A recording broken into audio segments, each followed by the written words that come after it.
Good evening, everybody. I think everybody can hear me. Yeah, 6 years ago, I showed up in Charlottesville on this amazing adventure, and it's been one of the most amazing journeys of my life to this point. I've met amazing people, and what an incredible challenge.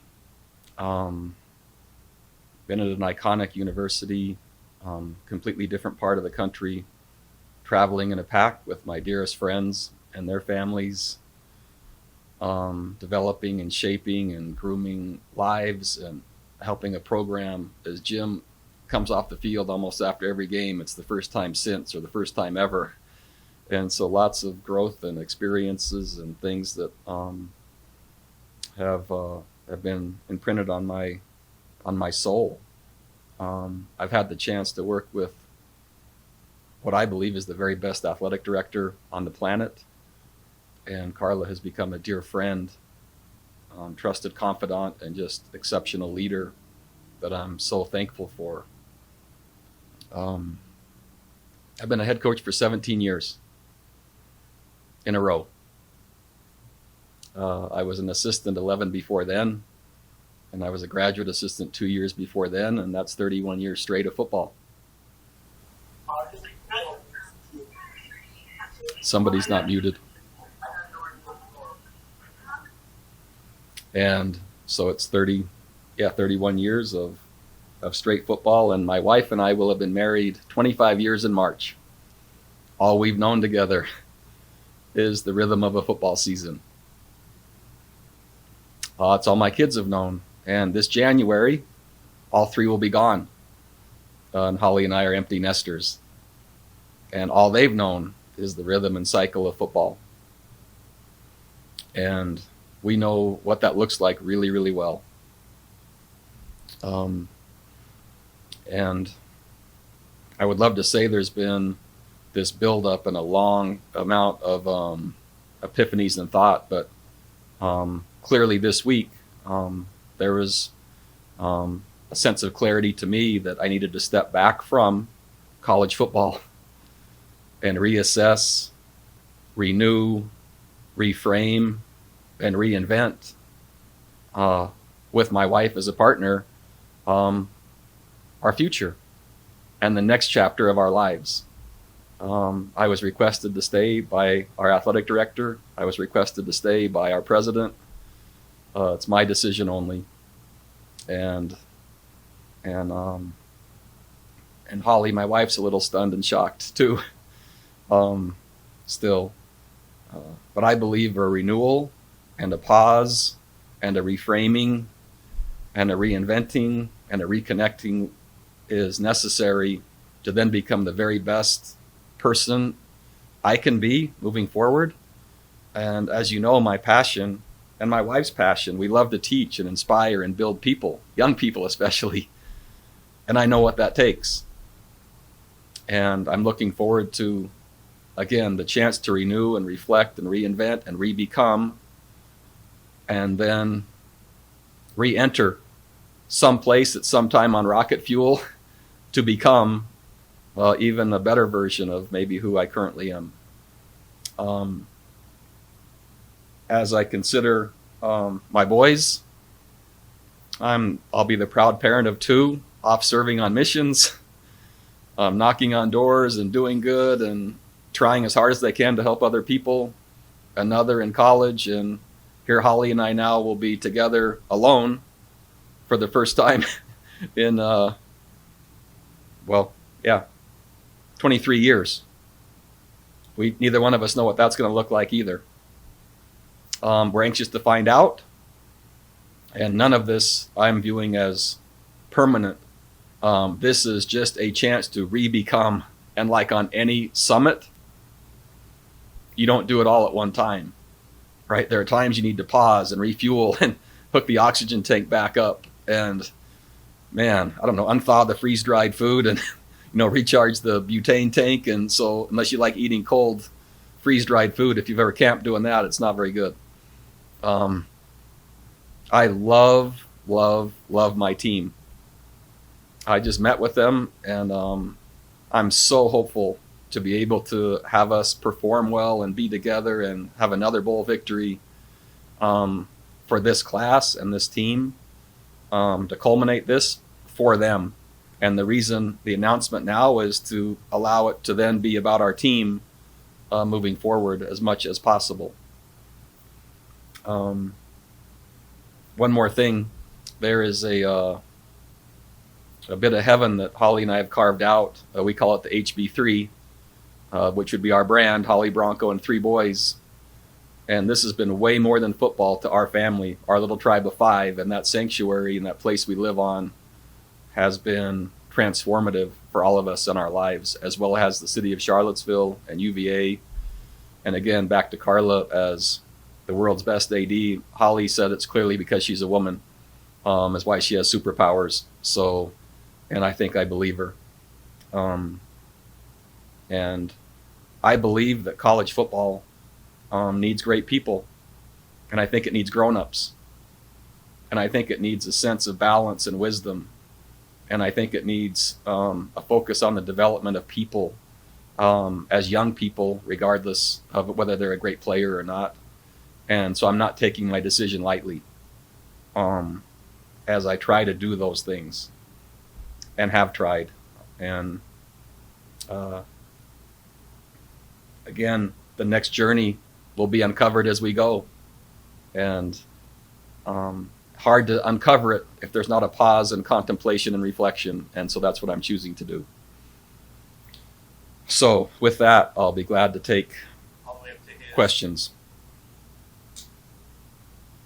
We will start with Jeff White from VirginiaSports.com, then Mike Barber from the Richmond Times-Dispatch, and then Preston Willett from WCAD-TV in Charlottesville.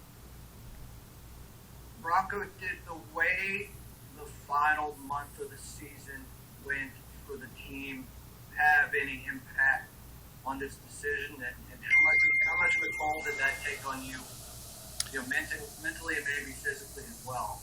Yeah, I can't put a percentage on it. My first response would be no, because I like hard things. I know what it feels like, right? And I assess, and I like challenges.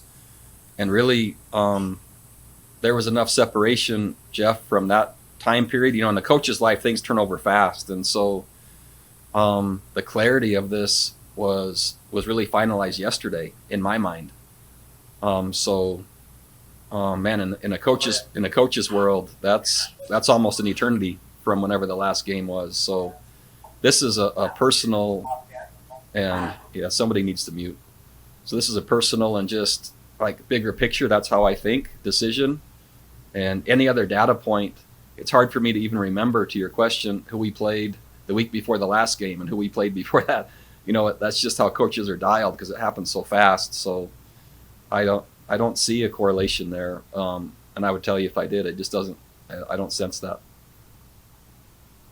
Hey, Bronco, if it's not the losing streak and you love your AD and you love your team, I have to ask, do you view college football as broken, and do you not want to be a part of kind of where it is right now? That really wasn't part of the decision. Again, just everything I said at the beginning is the reason for the decision. It's just a chance, right? After 31 years straight, to step back and renew and recover and reconnect and reinvent myself and our family and our purpose, and then be intentional about where we re-enter and how and whatever that is. And it very well could be. I don't know if it ever would be college football again, but right, this is everything that I said prior to this is the purpose, and that's not what I mentioned. So, no. And if I could follow up, did you have a chance to speak with your staff, or did this kind of catch them by surprise? I spoke to my staff at 4:45 today. I spoke to my team at 5, and now I'm speaking to you at 5:30. Bronco, you've always talked about just the family atmosphere that you have with this staff. What was their reaction kind of finding out about this from you just kind of moments ago, and then also your team? They had similar reactions, and tears, shock, sadness, disbelief. Yeah, and it's going to take time to process. We know, right, and for most of us, there's different cycles you go through, and there's anger or denial, and then withdraw, and then finally you get back to acceptance. And I there's all of those things happening right now. I know exactly the implications of people, because that's the decision. That's the world I live in. The decisions I make, in fact, impact families and young people, and so I don't take it lightly. And after 17 years in a row of being a head coach, I know what's required, and I don't take that lightly. And I absolutely want to be at my best in anything that I do for everyone that I'm responsible for.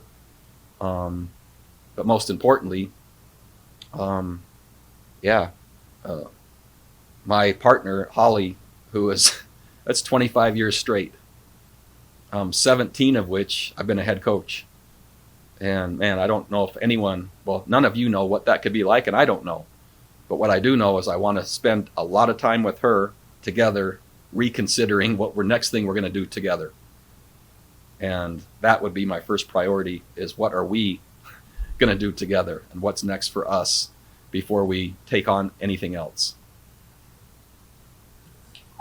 Next questions will be from Greg Mattia, Jerry Radcliffe, and Jermaine Farrell.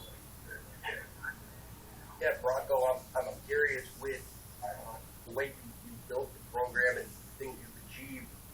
Virginia has made a full game 4 years before you got to UVA. What are you most proud of in terms of what you helped build at UVA? I'm not sure I can name anything specifically other than bowl games are commonplace now, and that's below expectations. We expect to win the Coastal Division. That's what we expect. And so raising expectations, raising benchmarks, providing a new launching pad to really gain momentum now from here, helping UVA imagine and see what's required to play exceptional football, what kind of consistency that will be required. And so I just like the things that we've done to help the program, but most importantly, the people that are being built. That's everything. It's just through college football that's happening, and there's no record for that. What I'm most proud of is through the higher expectations that have shown achievement on the field, the people that are being built along the way is the metric. And I love who my players are and who they're becoming. Bronco, as strong as you built the program to this point, is this program, was it more of a challenge than you anticipated? And how difficult is it to make Virginia a consistent winner in college football? Yeah, so I think we are a consistent winner. Year one reflected that it was harder than I thought. When I saw the first year of 2-10, I had to reframe everything, and that recalibration got us to 6-6. And that recalibration got us to 8-5 and a Belk Bowl win. And that recalibration got us the Coastal Championship and the state championship and a bit in the Orange Bowl. And I don't know how to calibrate for a pandemic. I don't even know that wasn't in my manual. And then we started again, and we're probably 6 plays short of winning the Coastal and winning the state. Probably 6, arguably 7. And really disappointed because the expectation for our program now is to win the Coastal and the state, right? And so that's a completely different place. Now, in terms of your question, what will it take? Commitment. And right, there's all kinds of seats you can buy for a concert, right? You can buy the price of admission and sit up in the rafters, or you can buy front row tickets and have a backstage pass. And both of those influence outcome. And so, right, every institution decides what level of support and alignment they want with any program on their grounds.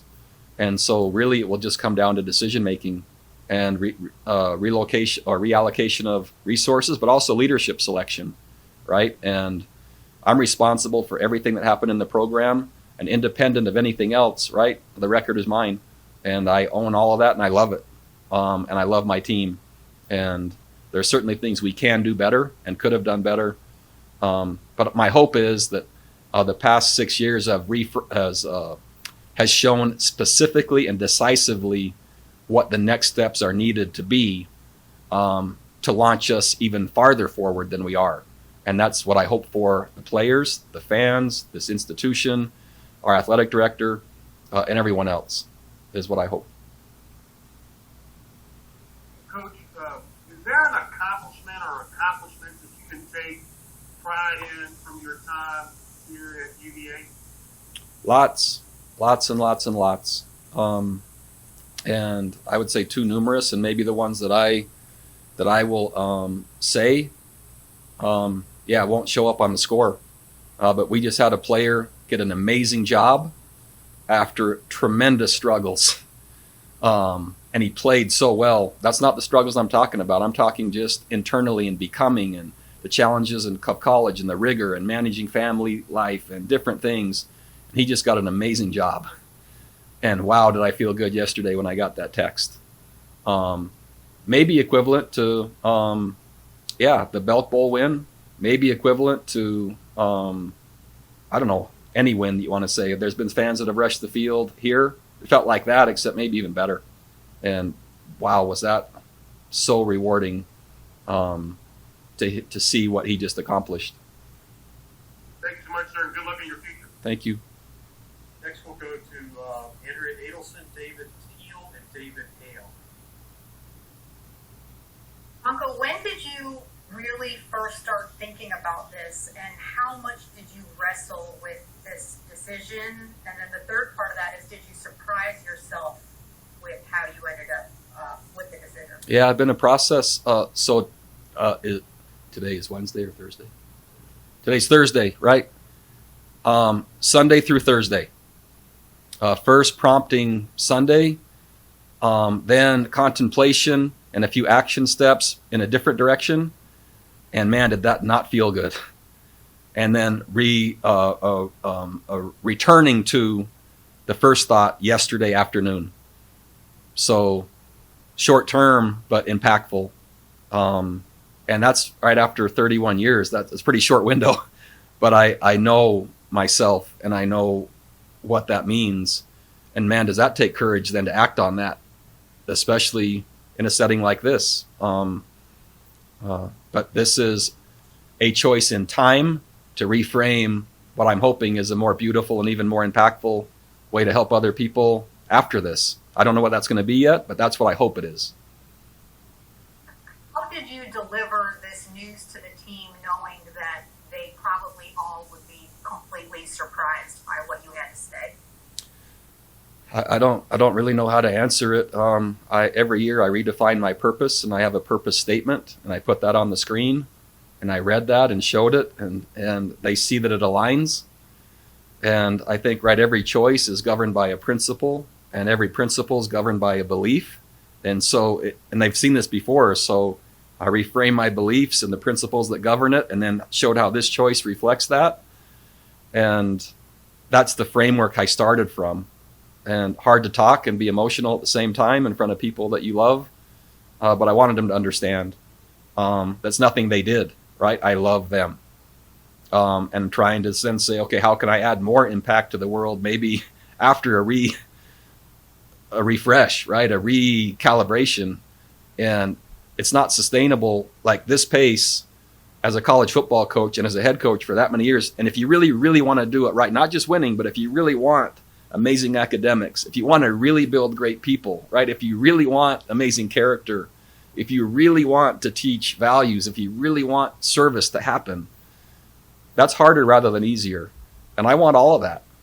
And I'm not going to do it unless I can and feel energetic enough, right, to do all that. And so they saw that and they understand that. It doesn't mean they like it, but I'm looking to continue to add value, right? Not just write it out. And there's a base camp, and sometimes there's, I don't even know what we'll call it, a halfway camp. And I've just kind of pulled into the halfway camp for a minute and need to reheat and thaw out and just, see what's in the backpack. And then, here we go again at some point. Bronco, you said that this contemplation began Sunday. What role, if any, did your deep faith? So, David, what I heard is, because you were breaking up, I basically heard the question is, what role did my faith have in this decision? Is that what the question was? Okay. Yeah. Yes, sir, because you said you started on Sunday. Yes. Yeah, very perceptive, David, as usual. That's exactly where it started. And I believe I have a Father in heaven. I believe if I live and really try to connect, I can receive direction and promptings. Now it takes courage to act on those in faith. And most every decision that's been positive in my life has been when I've listened. And most of the time, kind of the natural part of me says, no, man, don't do that. But inside I know, wait, that's what I'm supposed to do. So as you know, David, right, faith is my belief, right, governs everything. My belief governs the principles, and the principles govern the choices. And where else would I start than what I think governs all? And so, that's where I started. And I tried different things in a few number of days and different paths that I thought might address another way. And it did not feel right. And I was not at peace. And as I returned to my initial thought, it was very clear. So that's where all of my major decisions come, David. And that's not only regarding this one, but anything in my life. So I've just shared my pattern for everything else as well as this. Will you and Holly remain in Charlottesville? So there is no better place on the planet than the HB3, and we don't know how we could ever leave that place. We don't know. So there is not I don't have, like, if I pull this out, there's no words on it that says what's next. It's blank, right? We don't know. We don't know. And holy cow, is that scary? So we don't know. But we love our place here. We love this community, the people, the whole thing. And that's what even makes it harder. So I don't know yet. To be determined. Stay tuned, I guess, would be the answer for that.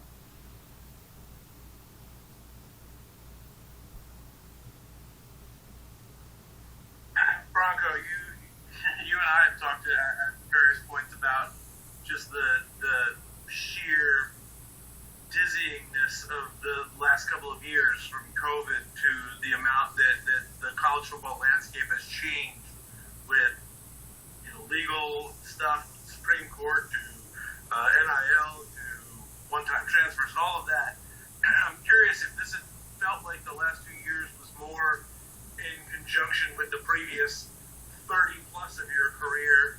Do you think that this decision would have gone differently for you? How much have the last 2 years and all that has come with it influenced your decision that, look, I need to take a pause here, I need to step away and recalibrate?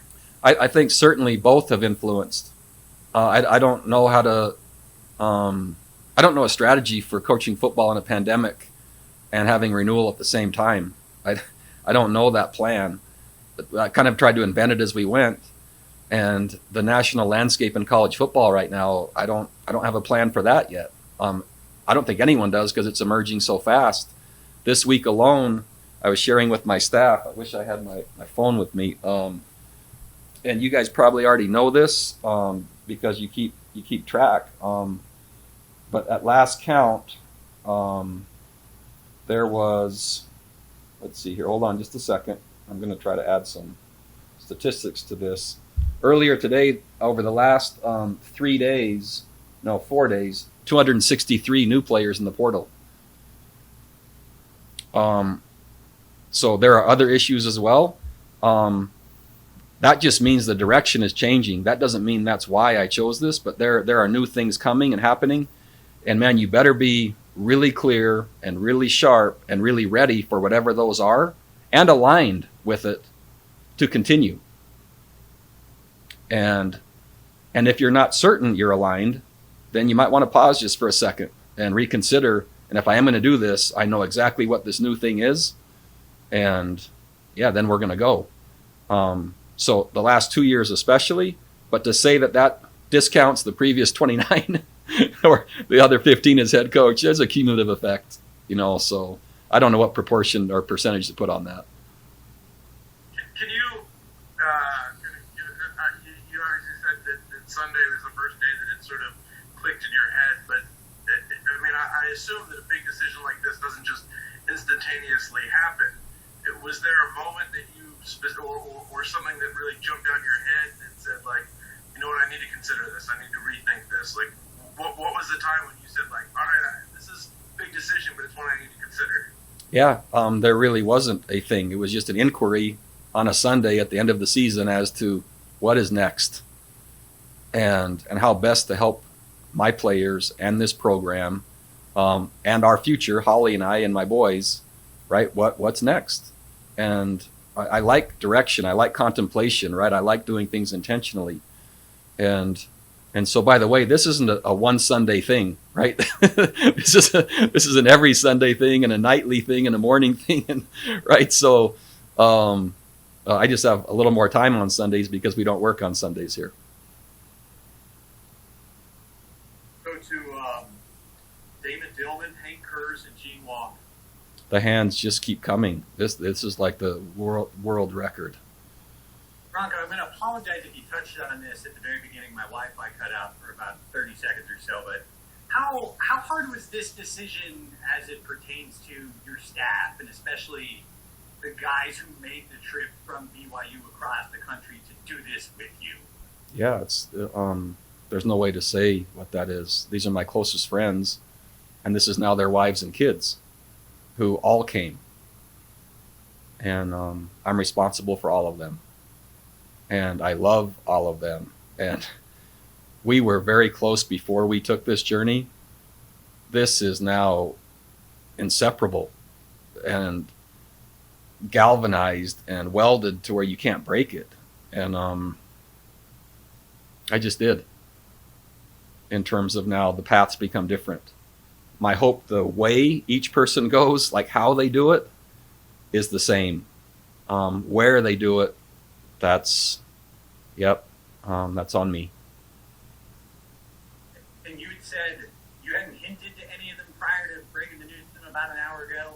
They kind of all found out at that moment. They did. Thank you. Hey, Bronco, obviously at home you're a rancher, you're a father, you're a husband.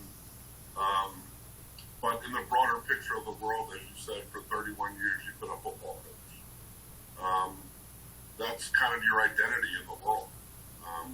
How hard is it going to be to walk away from it? It's really hard, Hank, because the world defines me that way, and it's kind of easy to define yourself by what you do. Holly has a pretty cool rule where we don't talk about football at home. And so, yeah, you mentioned, I prefer cowboy, not rancher, but I'll take both.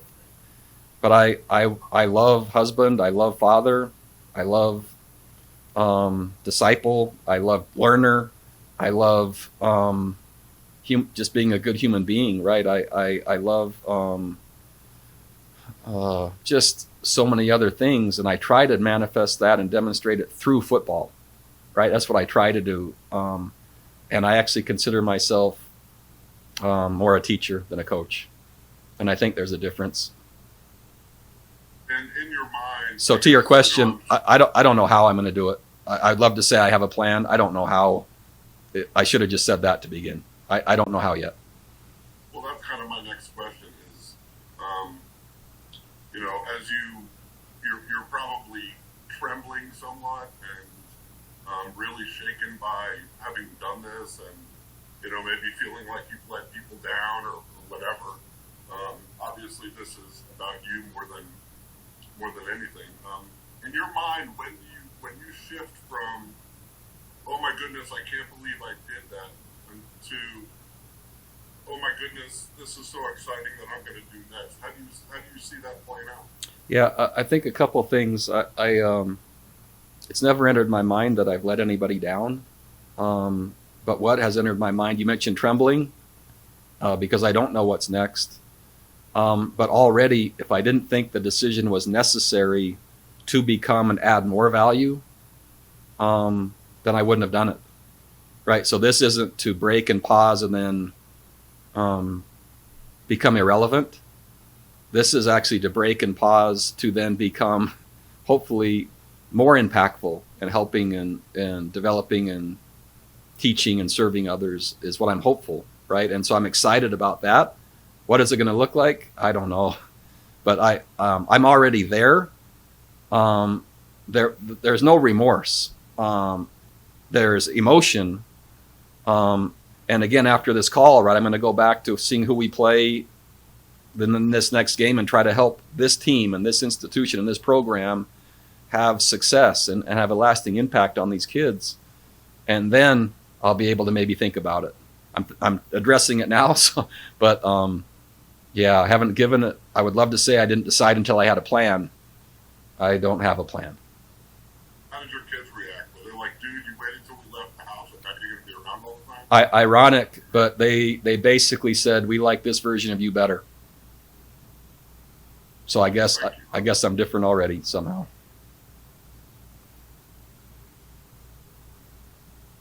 And Bronco, you've often told us this is a results-based business and coaches are judged on wins and losses. But at the same time, we know how much you value the relationships you built at Virginia and the culture you've installed there. So when you look back on it and reflect on what success is to you, which one of those wins out, or is it a combination of all of the above? Yeah, I just view it as the collective, Gene, but you have to acknowledge both and compartmentalize both. And, I think the world's view of success has to be acknowledged, and then the eternal view of success has to be acknowledged. And as the coach, and as a person, you manage both the best you can and acknowledge they're both real. At least they are to me, right? And so winning and losing matters.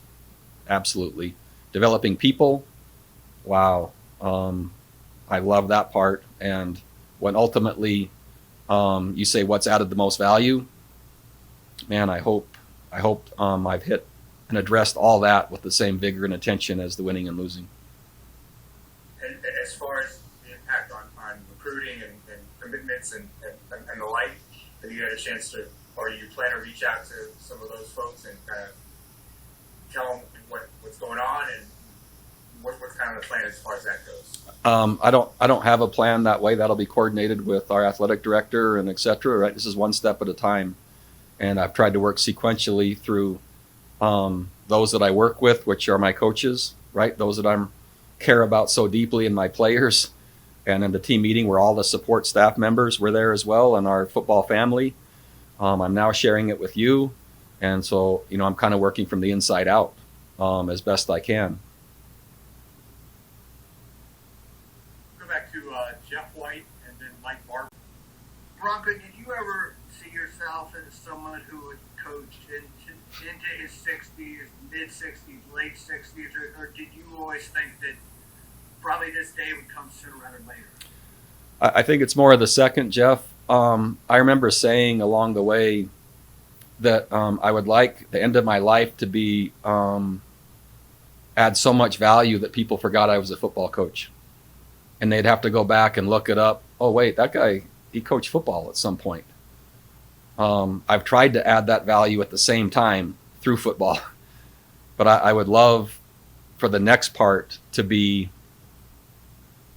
helpful to others, impactful to others, inspiring to others, to do things of real value and substance. And maybe someone will remember if I'm wearing an old ball cap or something. Wait, oh yeah, you used to be in football, right? And yeah, I used to be in football. And that doesn't mean, Jeff, I don't want to say, because I don't know, like after some time, if I don't say, you know what, that's the very best platform I could do. And I'm needed maybe more now than ever. I can have the biggest impact there. I don't know. So I'm not ruling that out, but there's something, and I'm going to find it.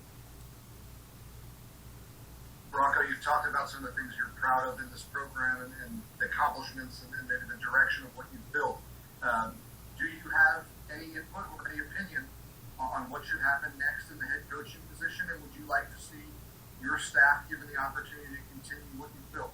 Oh, So again, I've already talked about the most intergalactic championship AD in the universe, and my trust and partnership with her is off the chart. And so I've already made myself available to vet or advise if needed.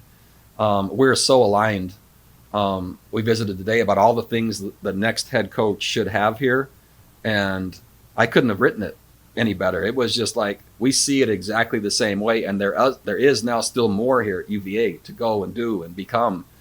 And Carla wants that. I want that, and I'm certain that that whoever is chosen for our program will be exceptional. And whoever is lucky enough to join as an assistant coach and a player, it will be an amazing experience for them, as it has been for me. You were promised some things in terms of facilities and support, and I know the pandemic got in the way with some fundraising, but it's not there yet at UVA. How much more work needs to be done on that front for your successor to reach the next level? Significant, in terms of, well, I put it this way, significant in relation to expectation of where UVA would really like to be. And so there's good progress being made through Carla's work and President Ryan's help, but more is needed, and everybody knows that. So, yeah. And will you still help me build my fence? So I'll probably charge you now because I won't have an income.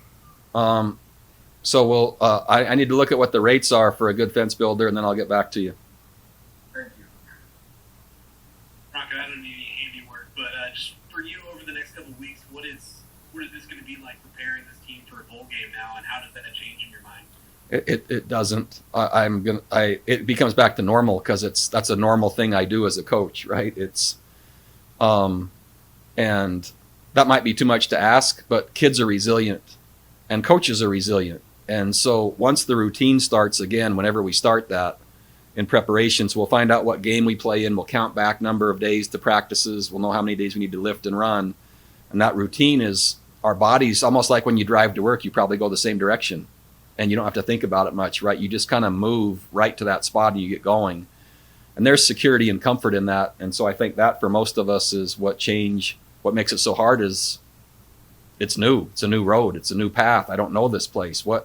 How do you know where to go? What's that? And so my hope is that the focus can be on our preparation, on our team, on the game we're going to play. And I'll work as hard as I can to do that and not have the attention on me. Because again, right, that the players play, I'm trying to help them become. And I know that's probably unrealistic under these circumstances, but I'm trying to stay on this call for a world record length to diminish the amount of other calls I have to be on between now and when we play.